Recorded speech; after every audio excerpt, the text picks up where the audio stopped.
So I always like to just start a talk with just sitting quietly for a moment and watching our breath, because if your life is like mine, you've probably been involved in many things today, and it'd be nice just to sit and breathe, let the mind settle, and then I'll just guide us in generating a good motivation. And then from there, we'll have the talk. And then afterwards, some Q&A, or at least the questions. The answers, I'm not sure. I'll do my best. Okay, so just put your feet flat or sit cross-legged and your hands in your lap. Lower your eyes and... Recording in progress. Lower your eyes and become aware of your breath. So you can watch the breath either at your upper lip, at the nostrils, and just be aware of the sensation as you inhale and exhale. Or you could watch it at your abdomen and be aware of the rising and falling of your abdomen as you inhale and exhale. Let's take a minute and just let the mind settle by doing that.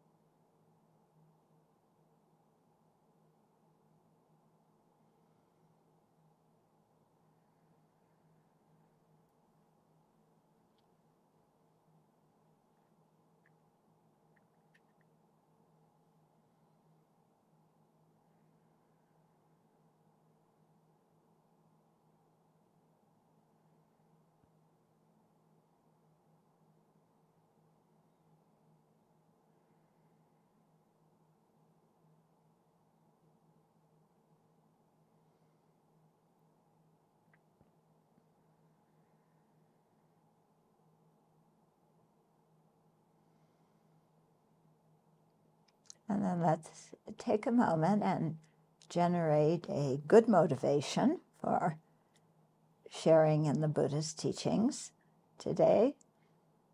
And so let's think that we will listen and share with an open mind, with attention to what's being said.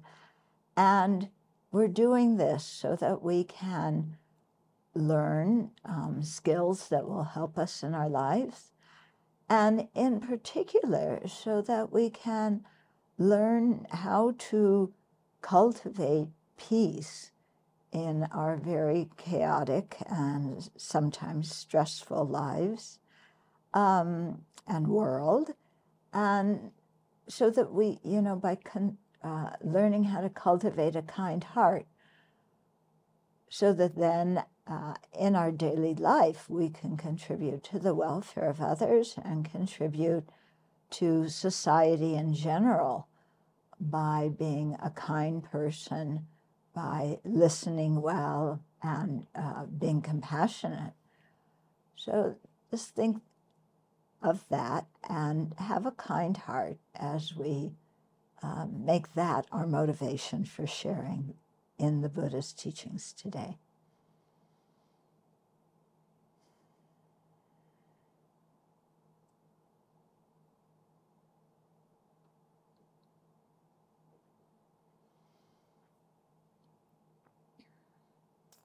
Okay.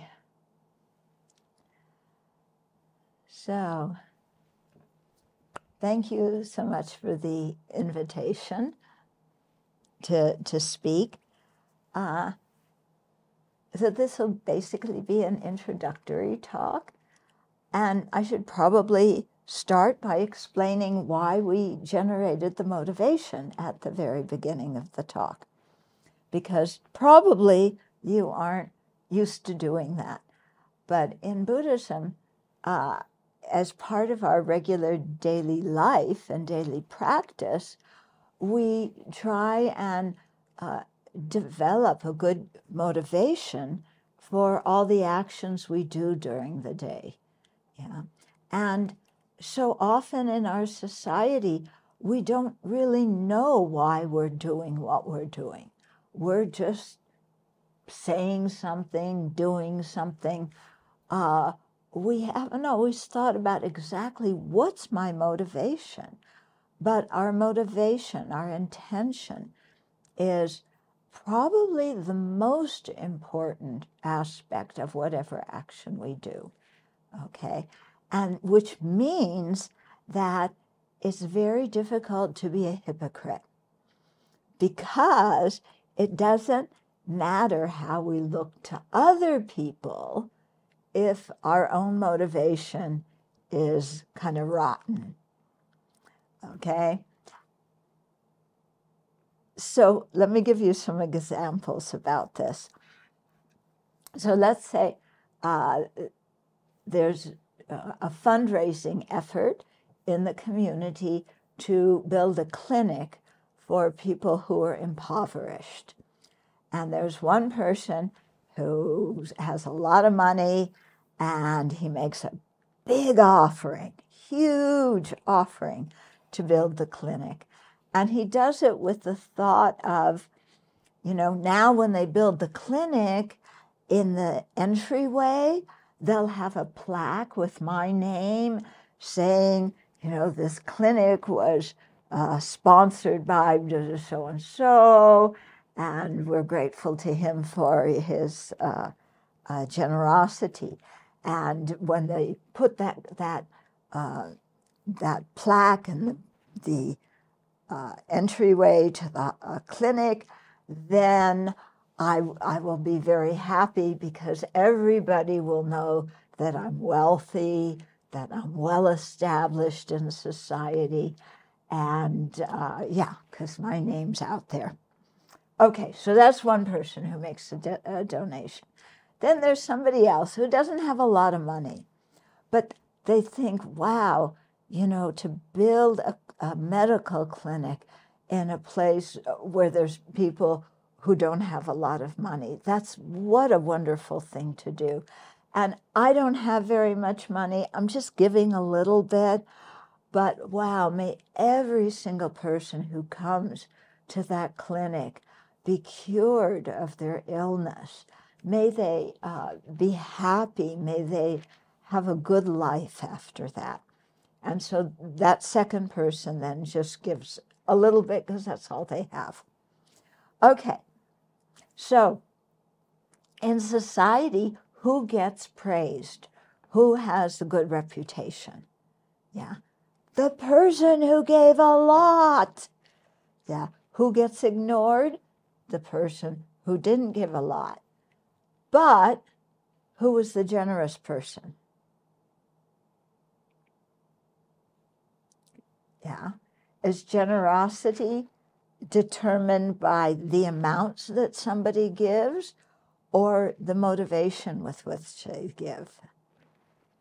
So if we really think about it, the person who gave a lot of money wasn't really generous, because they were doing it all for their own reputation, so that people would know their business is going well and that they're so magnanimous that they gave money.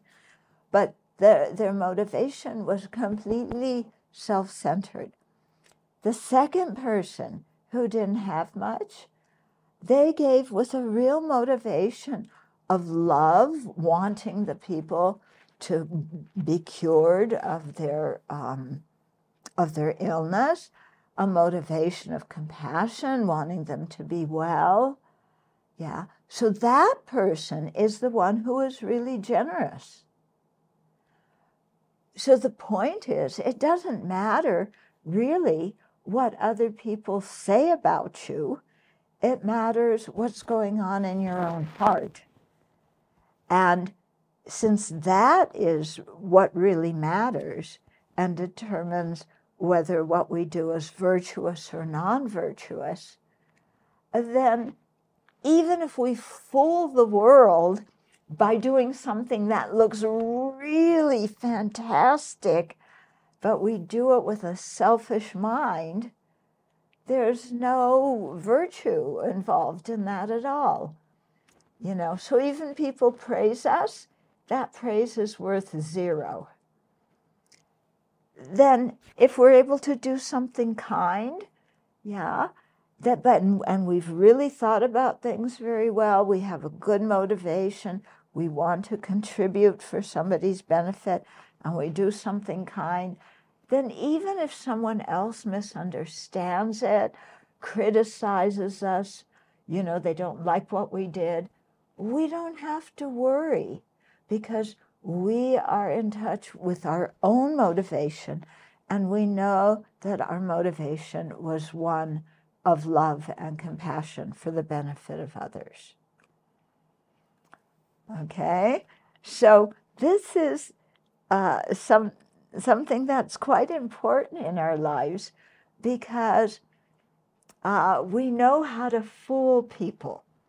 We know how to put on a good show of, how wonderful we are, but often our reason for doing that isn't genuine at all. We're being fake. We're being hypocritical.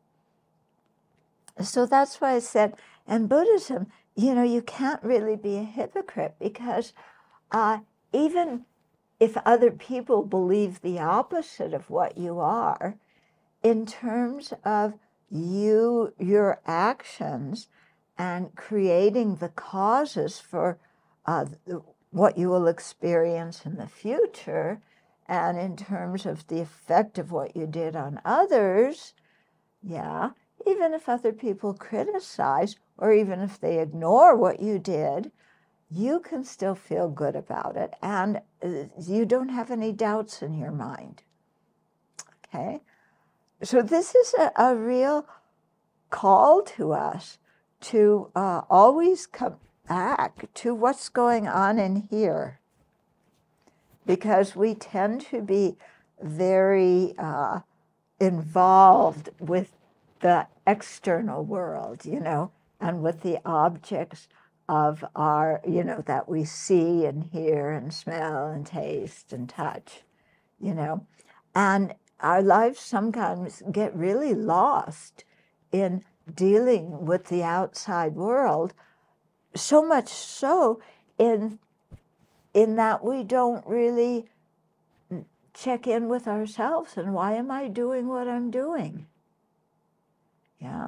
And so sometimes we really operate on automatic, without much awareness. For example, about how spaced out we can sometimes be. When you have to start at home, and then you travel, maybe you drive, maybe you take the bus, maybe you take some other public transportation, but you arrive either at your workplace, or those of you who are students at the university. In the space between you, when you left home and you arrived at where you were going, do you remember what you thought about? Try that. What did I think about? I left in the morning, I arrived at work or school or wherever it was. What was going on in my mind during that half an hour or however long it took you to travel? And you realize, I don't know what I was thinking.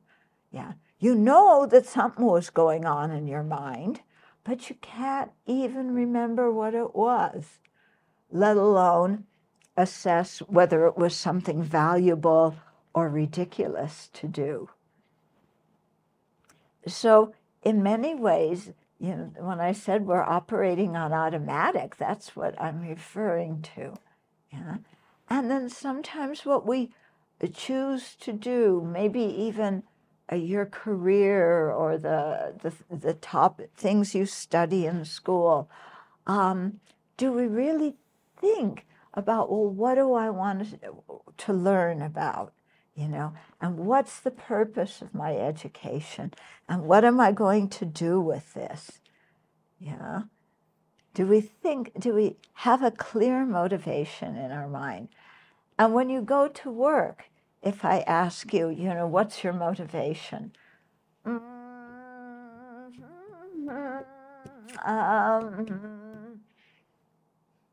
make money. Yeah? Oh, yes. If we're honest, why am I going to work? To make money. Yeah. Is that the most important thing in your life, to make money? Yeah. Is that more important than being honest? More important than being kind? Yeah. Why are we going to work? Yeah. How about going to work, changing our motivation, deliberately changing our motivation and thinking, I'm going to work because, whatever job I do in one way or another, it contributes to society. And I want to make a positive contribution to society. Yeah. So I'm going to work and I'm doing my job. I don't get lots of credit for it, blah, blah, but I feel good about what I'm doing because I'm contributing to the welfare of other living beings. Yeah. As one person, I can't change the whole world. I can't stop all the wars, but I can be kind to the people that I interact with. I can be generous to other citizens in the country where I live. I can have a good heart towards the other people in other countries in the planet that we all share. Okay? So, what's going on in our mind is very important because it determines how we feel day to day, whether we're happy or miserable. And it also influences what we will experience in the future. So this is the whole idea of creating karma, okay? So karma just means actions. It refers to physical actions, verbal actions when we communicate, mental actions when we think about things. And the thing is that what we say and think and do,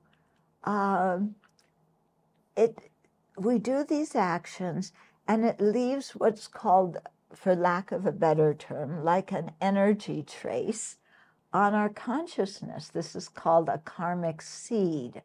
Yeah, so it's nothing physical, but it's just like a tendency for something, a propensity for something.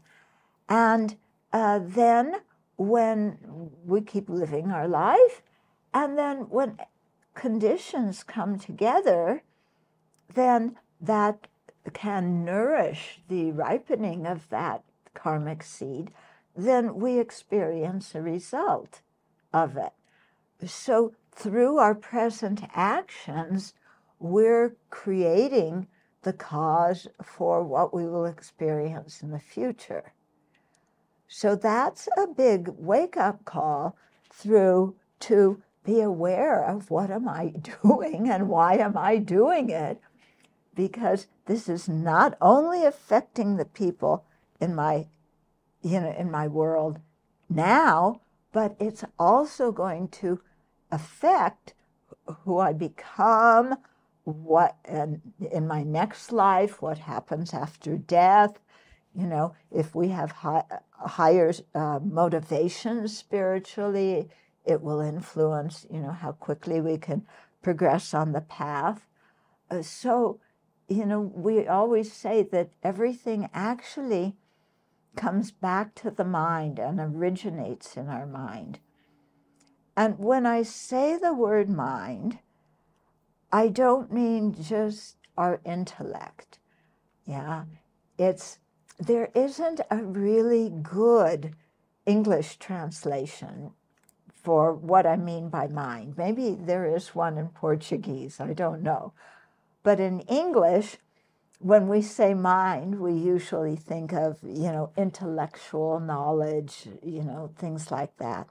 But what I mean by mind is the whole part of us that that cognizes things. Yeah. The definition of mind is that which is clear and cognizant. So clear means it doesn't have form. We can't touch it. It isn't made of atoms. Yeah. And clear also means that our mind can reflect objects. Yeah. And then cognizant means that we can engage with those objects that we perceive. Yeah. We can think about them. We can put things, generate thoughts and put ideas together and so on. So the word mind, the English word mind, what the Buddhist meaning for that word, it includes emotions. Yes, it includes intellectual thought. It includes everything about us that is conscious. Yeah. And it's the presence or absence of mind is what makes a difference between whether you have a person or there's somebody who died and there's simply a corpse. So the presence or absence of the mind determines whether there's a living being or whether somebody has died and there's simply a corpse. Yeah. So, what we do with our mind is really important. So in that way, we want to learn about karma, and we want to think of what kind of things do I want to experience in the future, and create the causes for them now. So you might say, well, I already am doing that. I'm going to university to study engineering because I want to be an engineer. Yes, that's one way to create the causes to be an engineer. Yeah, you definitely need an education. Yeah, but you also need the opportunity to have an education. You need some financial support to be able to go to school. You need good teachers. You need time to go to school with, that your family doesn't need your help to go to work or something like that. So there's many other conditions that are needed. Yeah. And you need to have been born as a human being to start with, if you want to be an engineer. So, all these other things also have to do with the ripening of karma, okay, with the ripening of, or the results of actions that we ourselves have done in the past. Okay, so going back to that example with the clinic and people who made donations for it, the person who gave a lot of money, yes, that was good. It probably some benefit from that. But the part of his motivation that was just so everybody would know how rich he was and he would have a good reputation for being very philanthropic, that's not such a good motivation, is it? It's just thinking about oneself. Whereas the second person who really rejoiced at the clinic and said, may everybody who goes there be healed. May they have a happy life after that. Yeah. Even though they didn't have a lot of money to give, wow, they had a big heart, didn't they? They had a wonderful motivation. Okay? So that the result from that kind of motivation, even if the amount they're giving is just a little bit, the result will be very, very big. And it will be a good result because that person did something that was virtuous, that was kind. Okay? So it's a different way of becoming aware, becoming mindful of what's going on in our body and mind and our speech, and then being more attentive to our motivation, being clearer in the way we think, so that we know why we're doing what we're doing. Yeah.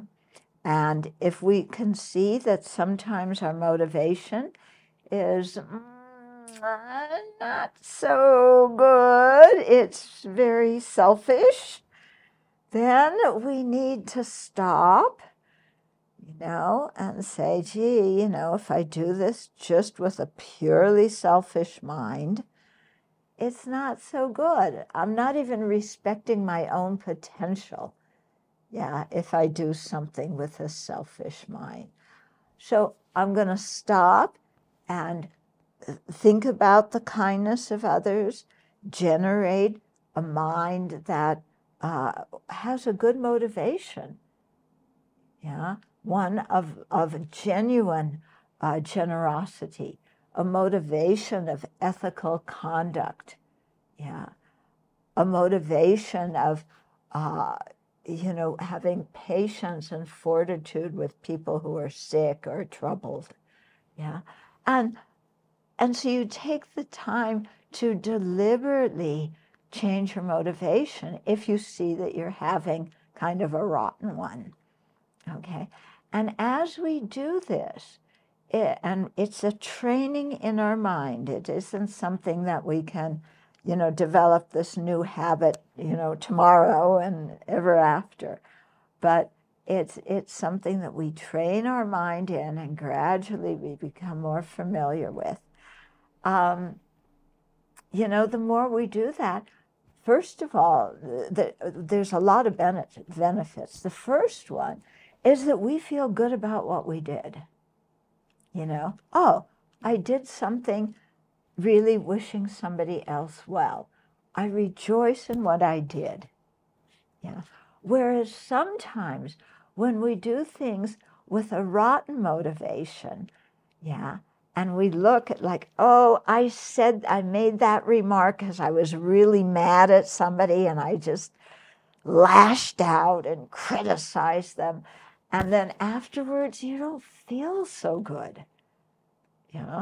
So when we're able to really put time into cultivating good motivations, first result is we feel good about ourselves. We don't feel guilty.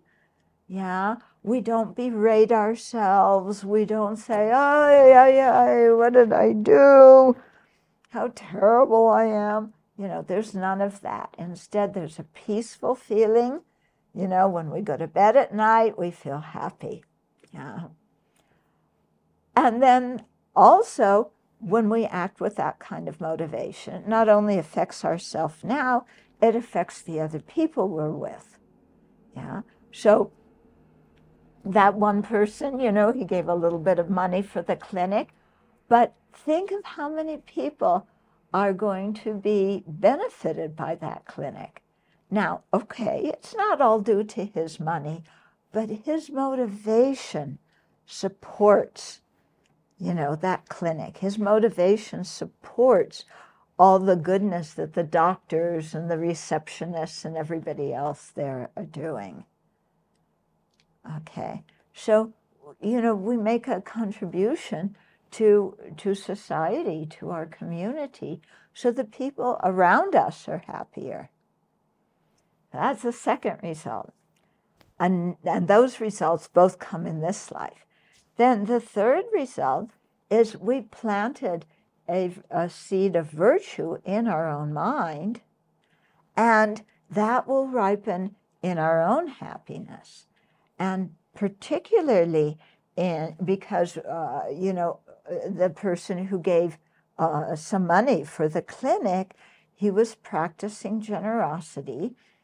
And the action of generosity creates the cause for wealth in the future. So that person, even though they weren't able to give a lot, they gave with a big heart, And that will ripen in them having, wealth in the future. So, either later this life, next life, whatever. Yeah. And so, there's all these results that come from so many actions that we're doing every day. Yeah. And so that's why it's important to pay attention. And so nowadays, the word mindfulness everybody talks about mindfulness. Is that true in Brazil? Yeah, it's the new buzzword. Okay, also in the US, mindfulness. Everything's mindfulness. And, we don't really, when a Buddhist word gets used in public like that, in a very expansive way, it kind of doesn't mean a whole lot afterwards. Yeah. So nowadays we have secular mindfulness and we have Buddhist mindfulness, and they're different. Okay. Secular mindfulness is, it's being taught by professors and employers and doctors and nurses and therapists, and so it's not particularly spiritual or affiliated with any spiritual tradition. And there, the mindfulness is just being aware of, what's happening in your mind, in your body, what you're perceiving. I'm perceiving this, I'm perceiving that, I'm thinking this, I'm thinking that. Okay?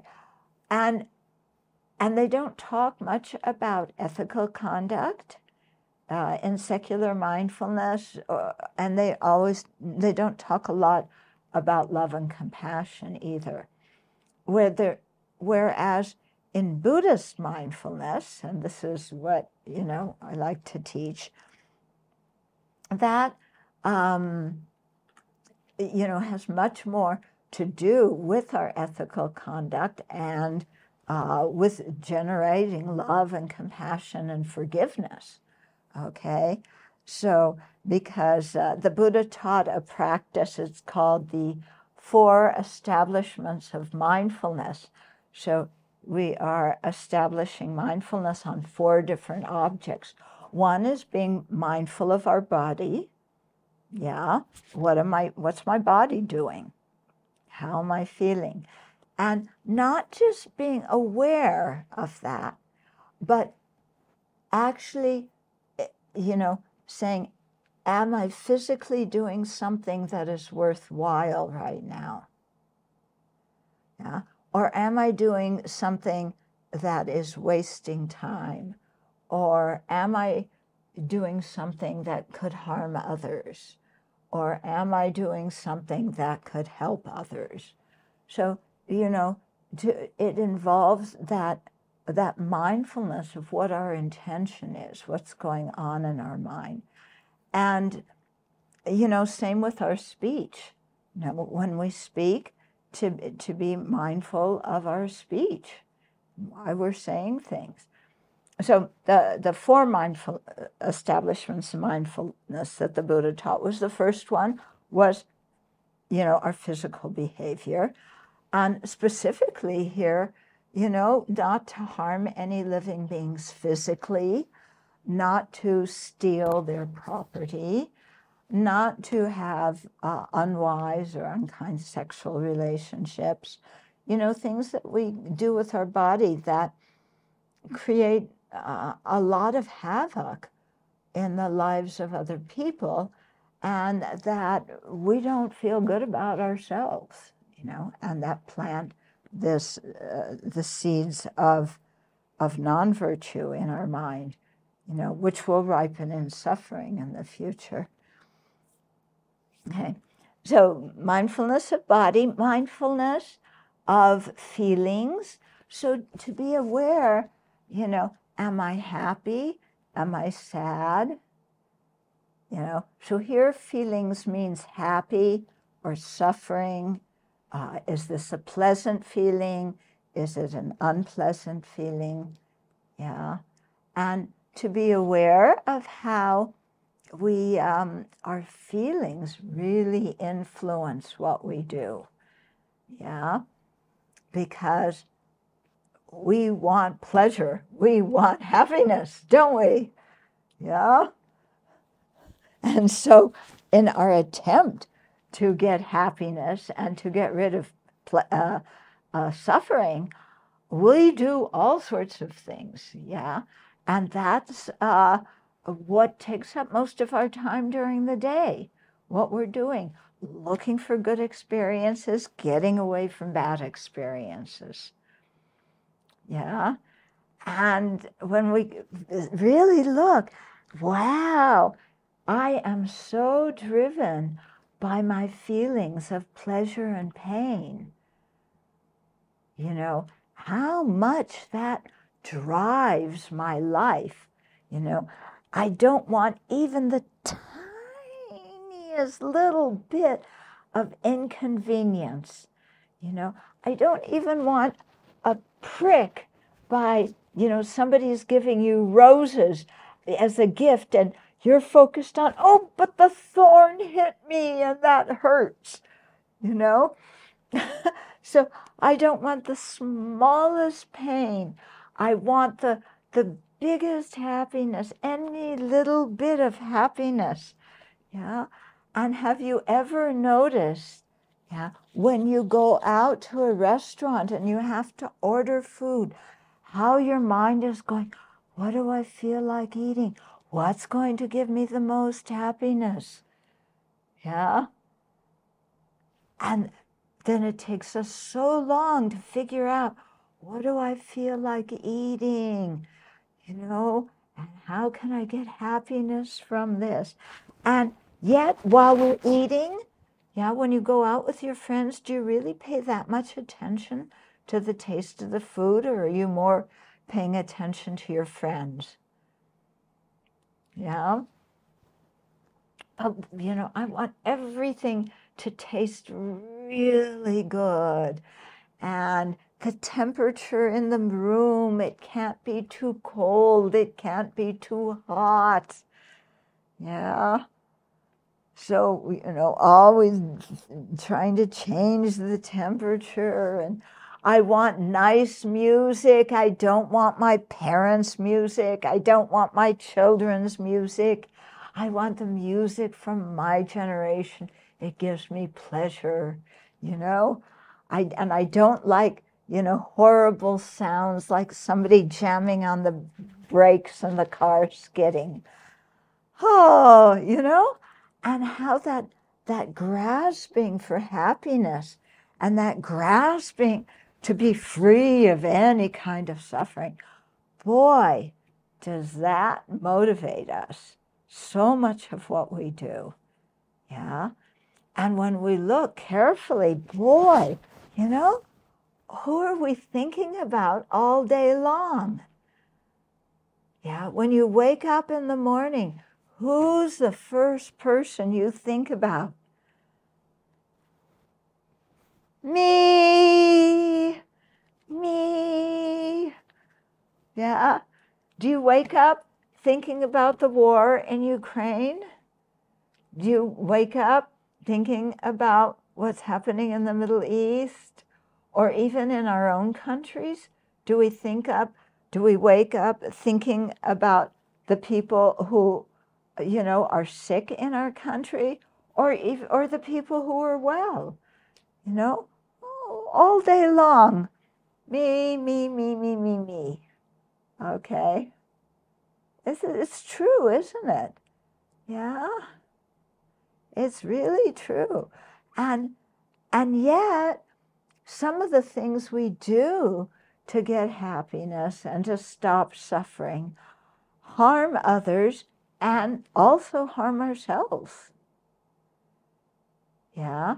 I mean, look sometimes what people do to have happiness. Is there a drug problem in Israel? We have a big drug problem in the States. Yeah? Is there a drug problem there? Hello? Yes? No? Yeah? Yes. You know, in the States, it is a huge drug problem that's getting more and more serious because the drugs are very strong now. And especially with fentanyl, there's an incredible number of young people who are, you know, overdosing on fentanyl and dying. You know, why do people take drugs? I want to be happy. I don't want to suffer. And they, you know, nobody's taught them about how to work with their own mind, how to look at situations in a different way so that they can make their own mind happy. And instead, because the whole world is focused externally, I need something external to make me happy, then, well, drugs is quick. Yeah, and you can get it, you get a good high right away.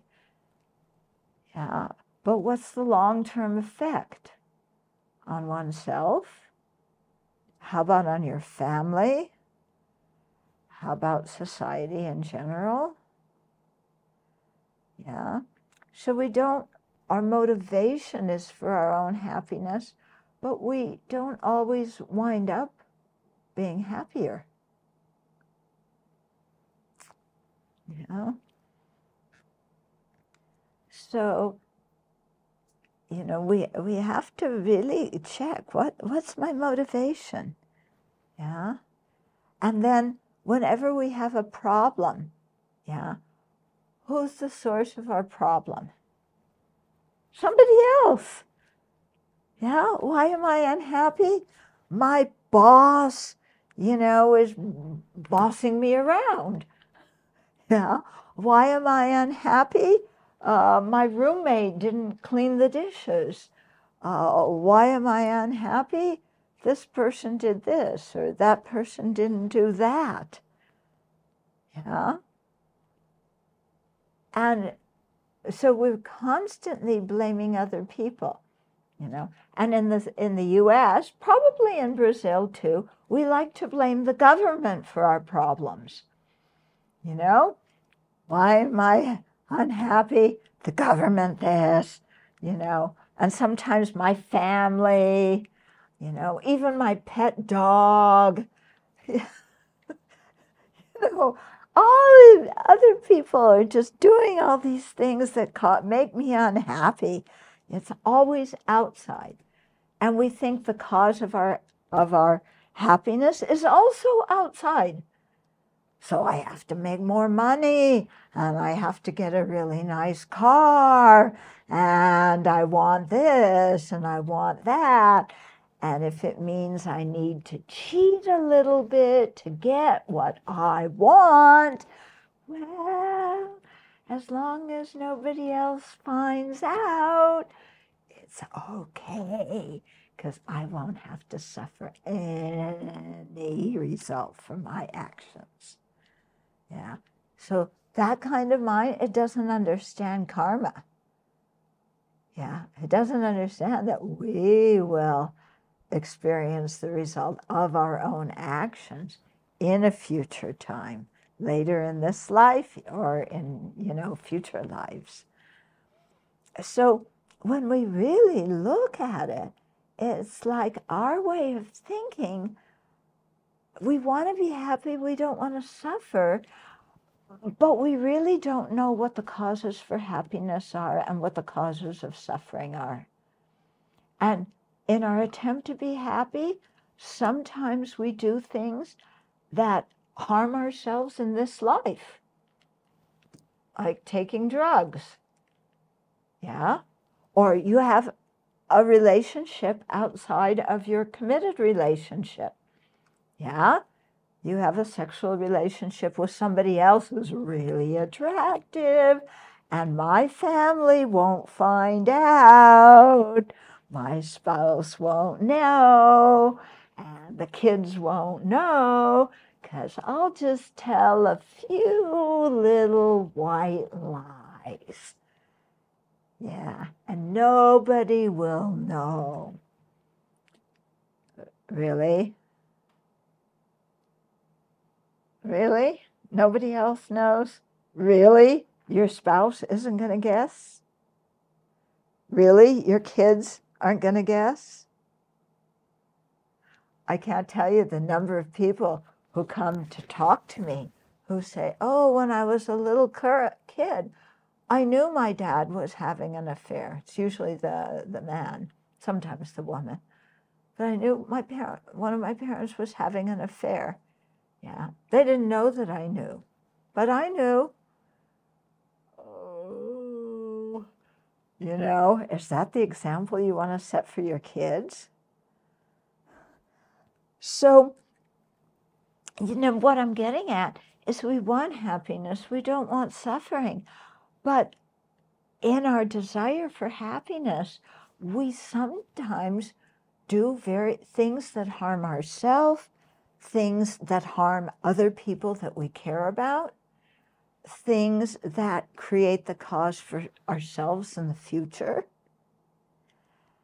And what's that all? Why does all of that happen if we want happiness and to avoid suffering? The reason is that our vision is very narrow. We're so trapped by our self-centered thought. Yeah. And so one thing that is really helpful to do to be happy is to broaden our mind. Yeah. And instead of just looking at me, I, my, mine, yeah, instead of just looking at that, looking at other people and recognizing they want to be happy. That's why they're doing everything they're doing. And they want to be free of suffering. And there's so many other living beings in this world that it's not just about me and my happiness and my suffering. Yeah, I live in a world with other living beings who are exactly like me in terms of wanting happiness and not suffering. It doesn't matter what socioeconomic class they're in, what race, what religion, what ethnic group, or what gender, yeah, what species. None of that matters. Every living being just wants to be happy and not suffer. It's a universal thing. Yeah. So in that light, my own personal happiness and my own personal suffering is not such a big deal. Yeah.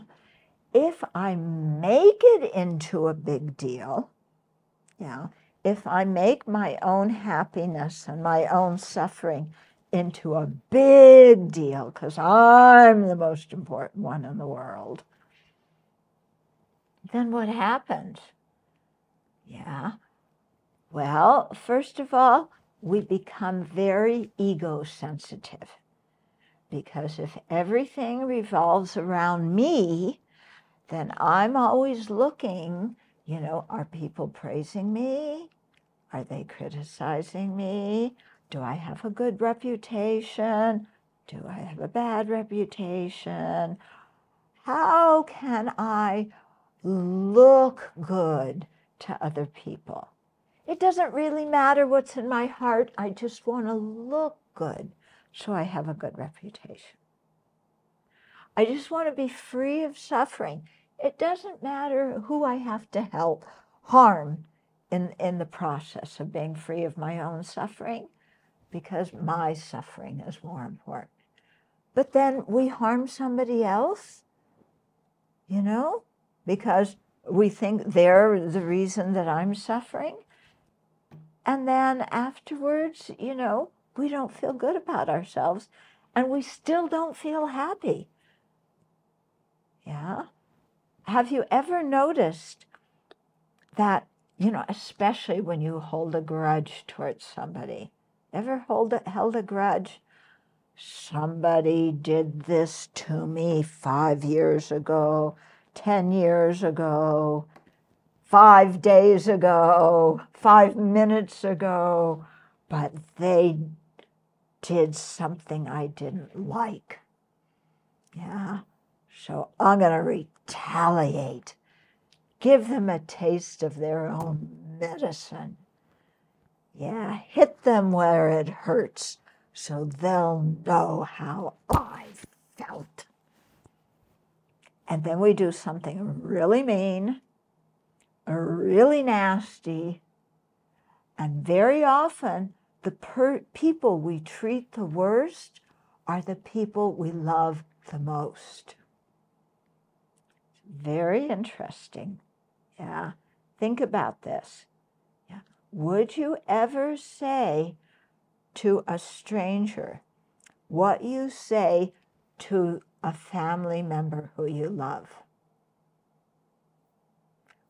You know, what do you say to a family member you love when you're mad at them? Whatever that is, would you ever say that to a stranger? Yeah, probably not. Yeah. So what we're seeing is that our self-centered thought, although it pretends to be looking out for our own welfare, actually we're creating the cause of misery, and we're harming a lot of other beings in the process of it. And then we feel guilty. Yeah, we feel bad about what we did. Okay. So when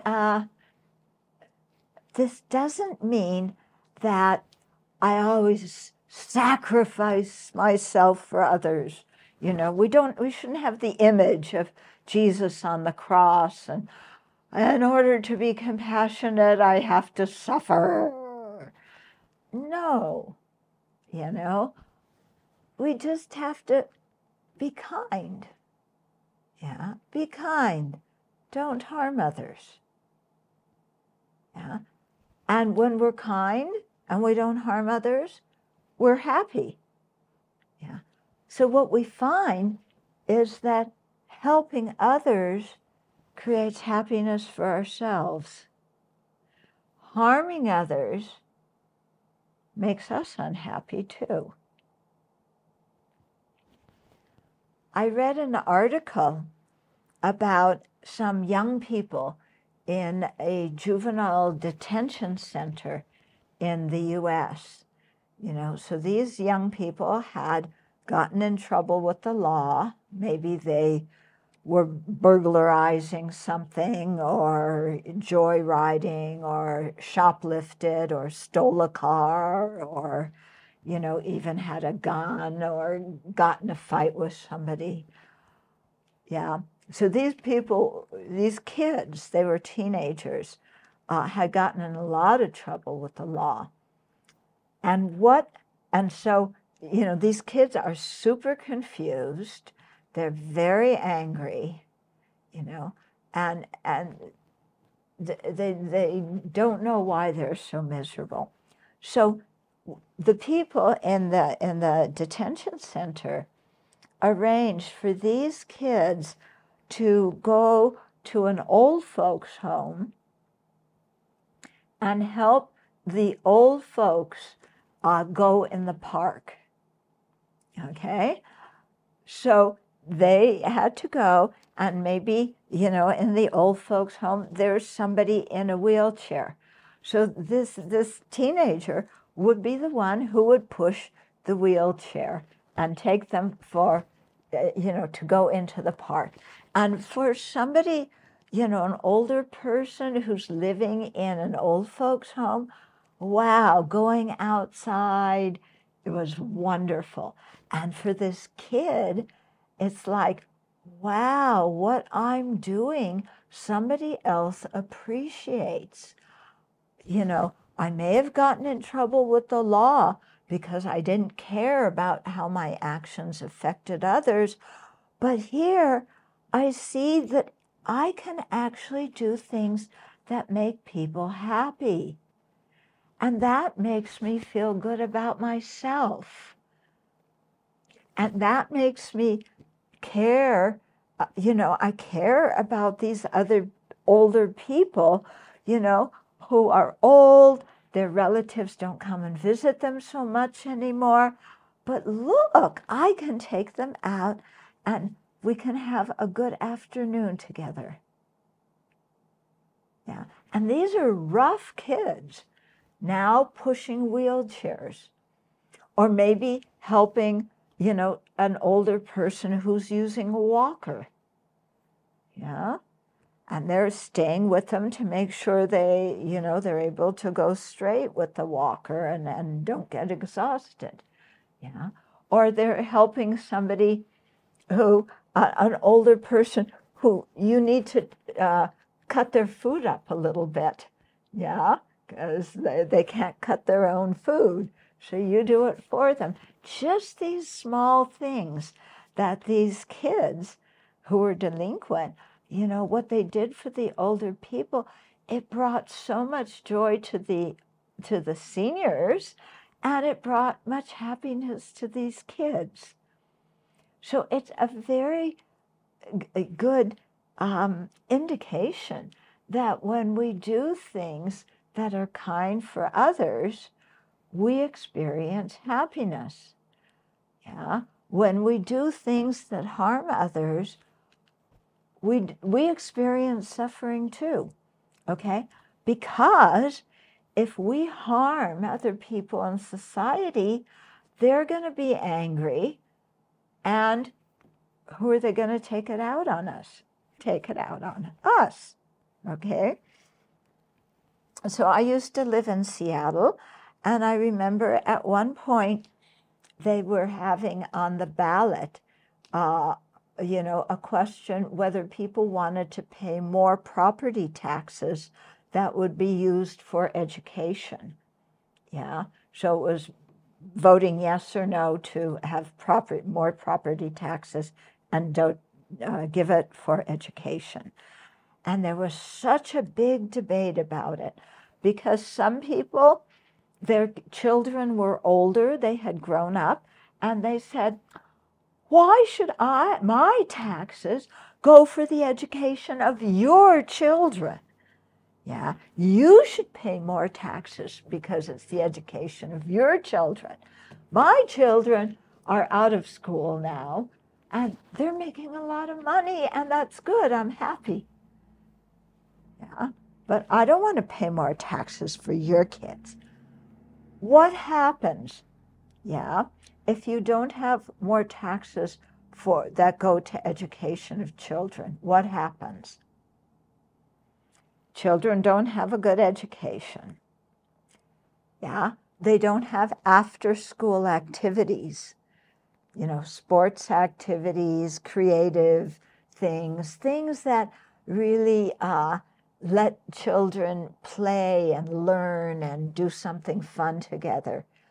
They don't have that because there's no money, because the taxpayers didn't, vote for the increase of the tax for that. But so those kids don't have after-school activities. They don't have a good education. Yeah. What do they do after school now? They hang out in the streets. What do kids do when they hang out in the streets? They very often get into trouble. Yeah. They need a little bit of extra money so they can, go have some fun with their friends. Yeah, because there's no school activities. So I need some extra money. Whose house do I break into? Yeah, oh, the house of the people who are wealthier, who happen to be the people who voted against the taxes to be used for education. The point here being that when we harm others and others in society or in the world in general are unhappy, their unhappiness affects the quality of our lives. We are not isolated individuals, independent of others. We are affected by others. We are interdependent with others. Yeah.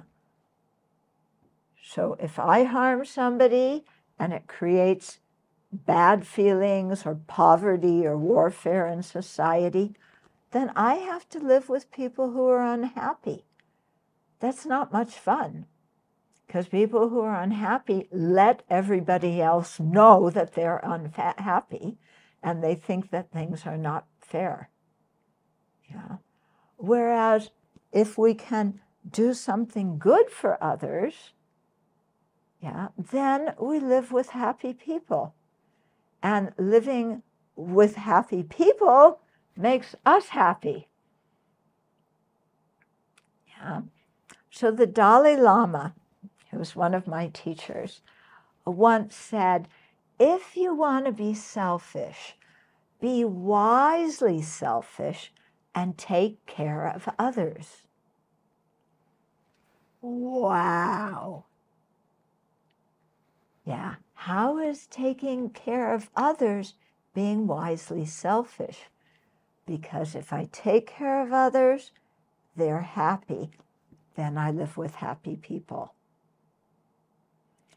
Yeah, if I'm kind to my family is happy, then I live with a happy family. If I'm mean to other people, yeah, then I live in a society with people who are full of resentment. And their actions are going to adversely affect me. Okay, so if you want to be selfish and look out for your own welfare, be wisely selfish and take care of others. Create something good for everybody, because then you live with happy people. Yeah, which is a lot nicer than living with unhappy people, isn't it? Okay. So I just looked at the clock. I've been talking for quite a while. Let's open it for questions and comments. I have a list of questions. I guess some of you sent in questions beforehand, so I may try and answer some of them. The list is quite long. I probably won't make it through everybody.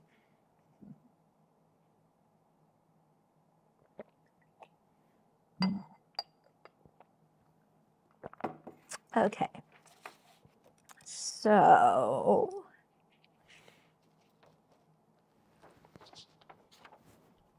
one person is asking how to gain other people's respect and learn to say no.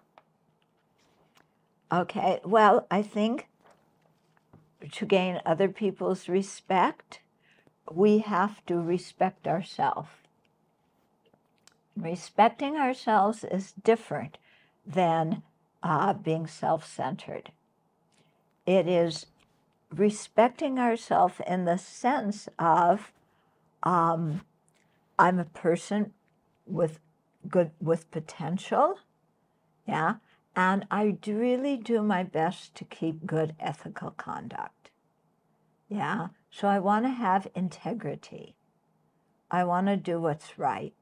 If we act in that way, you know, not harming others, not cheating them, not sleeping around, not lying, not backbiting and talking behind people's back, you know, not criticizing them to their face. If we can keep good ethical conduct, yeah, and treat people well, yeah, then other people will respect us. Yeah. So it, you know, it always comes back to what's happening with me. Yeah. Now, how to say no? Well, it depends what you want to say no about. Yeah. When we were 2 years old, we learned very well how to say no. It's called the terrible twos because you learn the word no. And Mama says, do this, no. Papa says, do that, no. Yeah. So there's nothing special about saying no.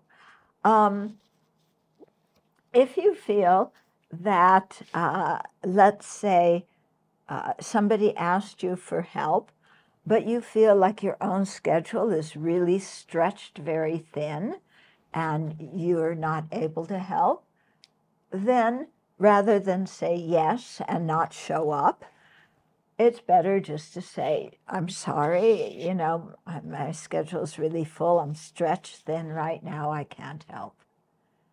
Okay? People often ask me, you know, oh, I'm in this situation, what do I say to the other person? And I think it's always good to say what's true, but to say it in a kind way. Okay? So somebody I'm sure will ask the question, okay. Somebody else was just really mean to me, and I'm mad and I feel hurt, and now they ask me, well, how do you feel? So do I say, I'm mad and I'm hurt because you did this and you did that and I don't like what you did and you should change it? Okay, do I say that? Is that being truthful? Actually, truth has to be combined with kindness. Okay, so you might say, well, you know, we just had a conversation that was kind of perplexing for me, and I need to cool down a little bit, but I really would like to talk with you afterwards and see if we can work something out. Yeah? And that's the truth, isn't it? And actually, it's much truer than saying, oh, our conflict is all your fault and you've got to change. Because it isn't the other person's fault 100%, you know? Very often we're in situations because we kind of blinked and we weren't very well aware of our own motivation. Yeah. Okay, so, but depends what you have to say no about. Okay. Okay, how can you reduce anxiety in stressful times? One way for reducing anxiety, I think, is don't create a lot of stories in your mind. Yeah? When we're anxious, we're usually projecting a situation in the future that is unpleasant to us. Okay, so then we get anxious. Ooh, this is going to happen. Ooh, if that happens, then what about this? What about that? Then how do I deal with this? How do I deal with this? I don't know. I have so many things I need to work out, so many things I need to do. I just don't know what to do first. I'm so stressed and I'm falling apart and I wish somebody would really understand me. Okay? You know the scene? I think we've all been there at one time or another. Okay? Does that anxiety do any good? No. Okay. Is the situation we're anxious about happening now? Is it happening now? No. Okay. I'm worried if I'm going to get fired from my job. I'm anxious because what do I do if I get fired? Are you getting fired now? No, right now you have a job. Why are you creating this horror story for yourself that may or may not ever happen. Well, I'm worried about my job. Yeah, then do your job well. If you do your job well, you won't get fired. Oh, but they're laying people off, even people who are doing well, they're laying them off. Okay, do you have any control over that? No. If you don't have any control over what, who the company is firing and hiring, what use is your anxiety? Well, I should be able to control it. Yeah, should, but the reality is we can't.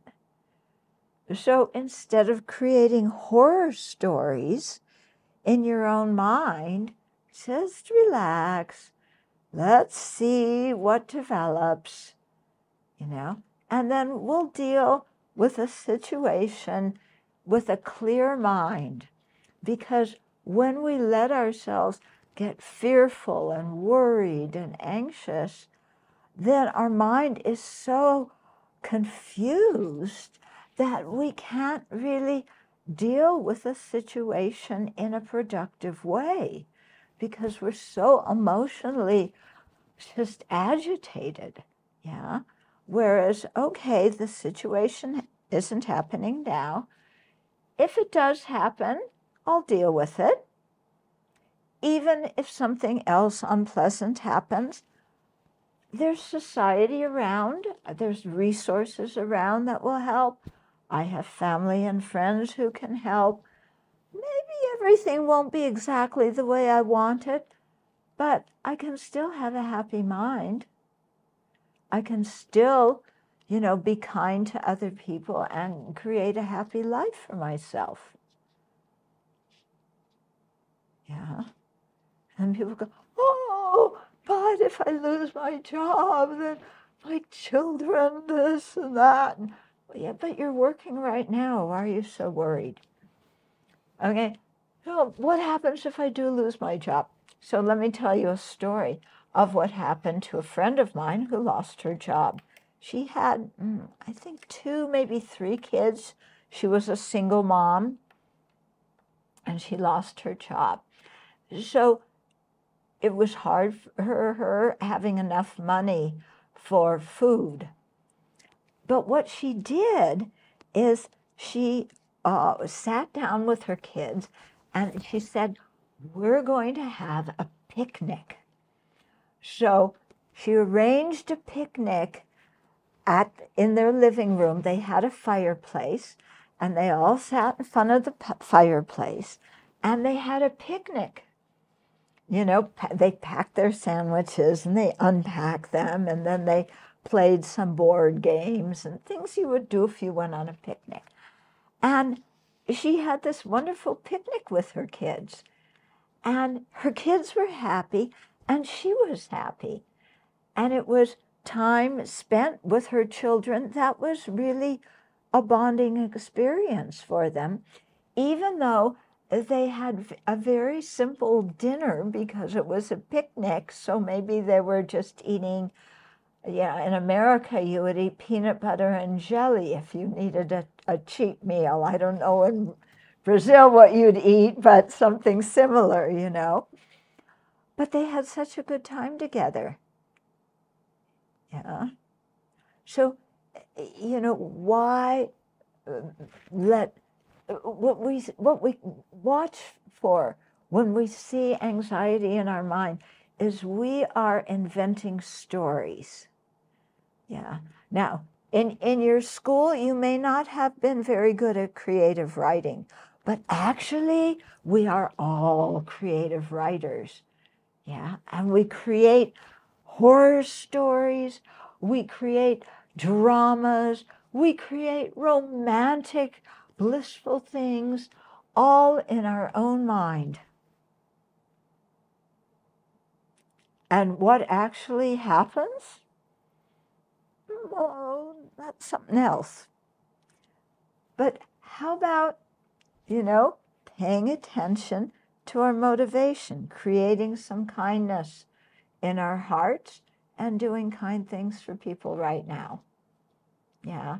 When you can do that, then you don't suffer so much from anxiety, because you're doing something now that is ethical, that is kind, that benefits yourself and others.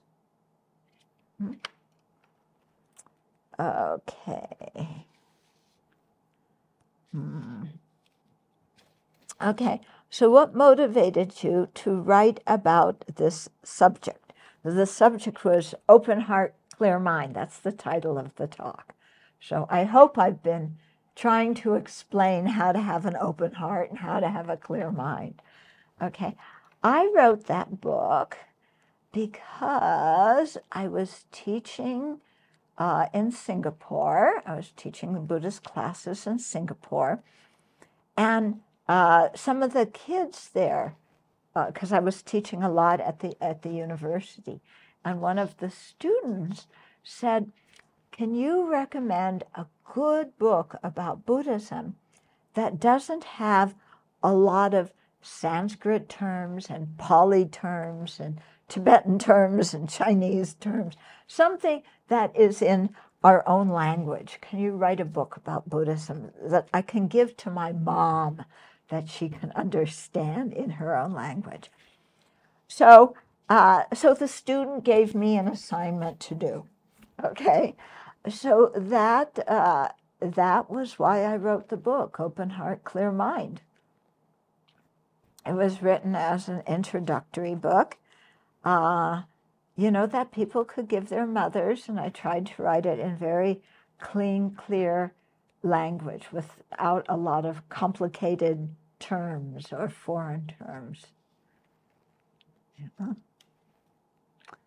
Okay. Okay, how does one know when the compassionate choice for oneself and another is to leave someone alone so that they have a chance to grow without you near? Are there times when the best support is watching kindly from a distance rather than being there directly for someone giving advice? Yes, there are times really when the compassionate choice is to keep some distance. Yeah, it depends on each situation. Yeah, so we have to look at each individual situation and figure out what is most skillful in this particular situation. So, for example, one lady told me the story of her son who was just acting out as a teenager, and doing, shoplifting, nothing super awful, but awful enough so that he would get arrested. And whenever he got arrested, she had to go to court and bail him out and bring him home. She loved her son. She didn't want, because otherwise they would keep him in juvenile detention. And so he would get in trouble. She would go to court, bail him out. He would come home. Then he'd get in trouble again. She would bail him out. He'd come home. So one time he got in trouble. Yeah, she went to court. Yeah, and she said to the judge, "This time you keep him. I can't handle him anymore." Okay, so she put her foot down. She had bailed him out many times. It wasn't doing any good. And so she said, "No, you keep him in juvenile detention for a while." So the judge did, and then, released him after a while. And the kid, the teenager, went home, and his behavior was much better. And he said to his mom, "All the times when you bailed me out, then I knew I could get away with, shoplifting and breaking into cars and stuff like that. But when, because, yeah, it was fine. I got to go home with you. You're my mom and you love me. But when you said no, then I had to sit there in juvenile detention and ask myself, how did I get myself in this situation? And that's when I start realizing I was the one who put myself in this situation. It wasn't anybody else's fault. And so I realized that I better start acting differently, because it's not very much fun being in juvenile detention, even for a week or a month.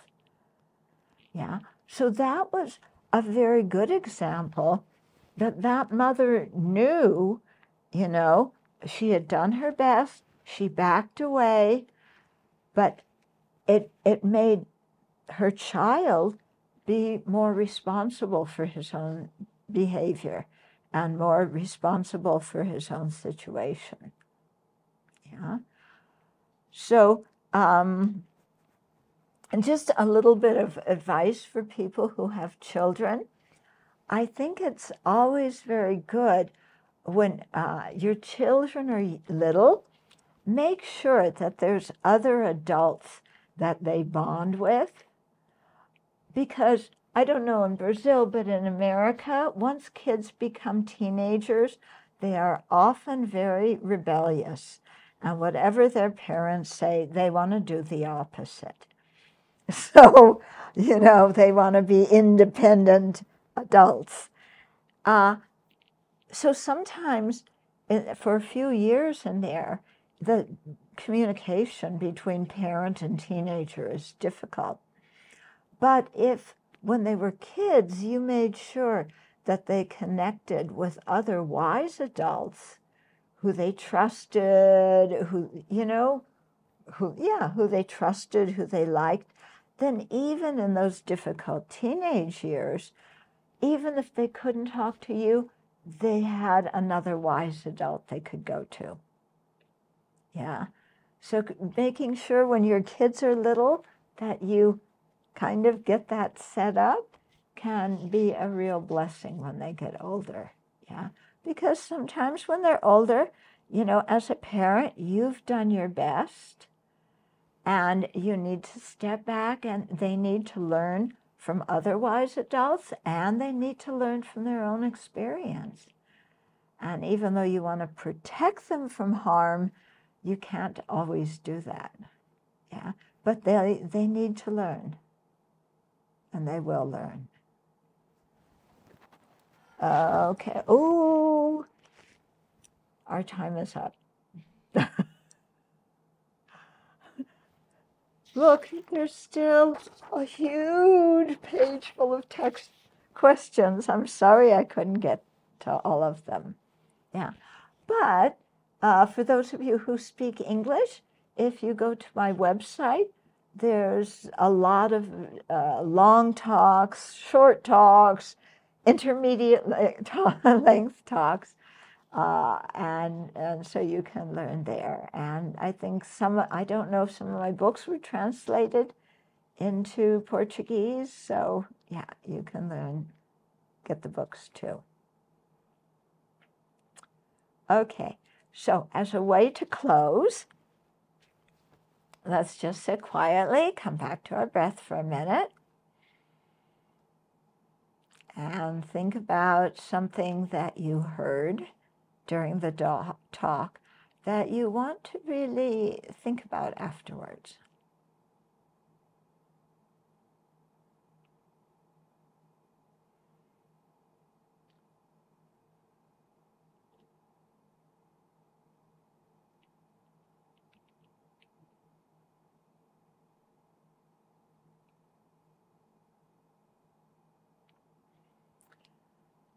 Yeah, and rejoice at what we did today.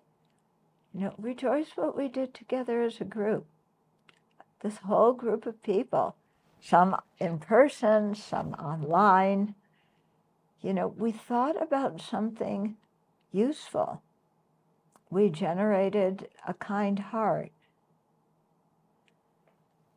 we maybe made a determination to, really be more careful with our ethical conduct in the future. So let's rejoice at the good karma we created as an individual through sharing together, and the good karma we created as a group. So take a moment and rejoice. Be happy at your own virtue.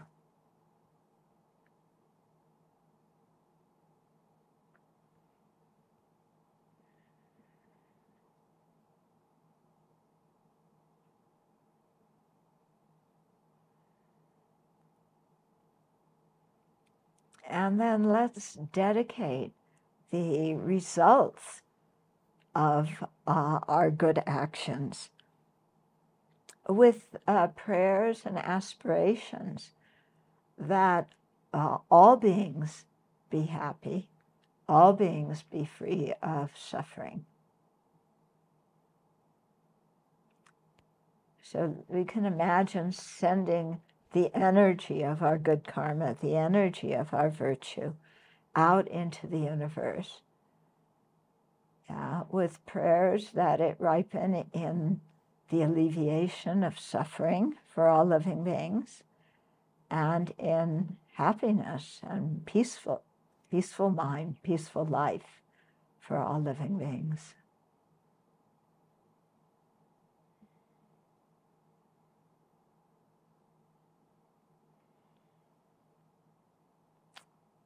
Okay, so with that, we'll close.